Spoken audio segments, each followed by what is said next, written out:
Hi മക്കളെ, ഈ railway track ഒന്ന് ഒബ്സർവ് ചെയ്തേ.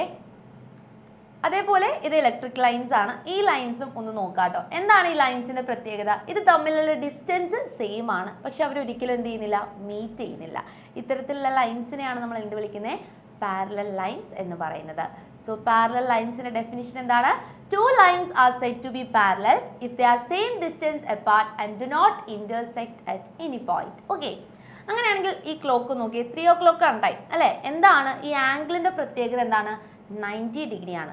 റൈറ്റ് ആംഗിൾ ആണ് ഈ രണ്ട് ലൈൻസും മീറ്റ് ചെയ്യുന്നത്. സോ അത്തരത്തിലുള്ള ലൈൻസിനെയാണ് നമ്മൾ എന്ത് പറയുന്നത്? പെർപെൻഡിക്കുലർ ലൈൻസ് എന്ന് പറയുന്നത്. സോ എന്താണ് പെർപെൻഡിക്കുലർ ലൈൻസിന്റെ ഡെഫിനിഷൻ?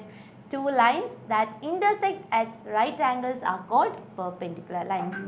ഡിഫറൻസ് മനസ്സിലായല്ലോ? അങ്ങനെയാണെങ്കിൽ നോക്കി, ഈ ഒരു സൈൻ ബോർഡിൽ പാരലൽ ലൈൻസും പെർപെൻഡിക്കുലർ ലൈൻസും കമ്പൈൻഡ് ആയിട്ട് വരുന്നുണ്ട്.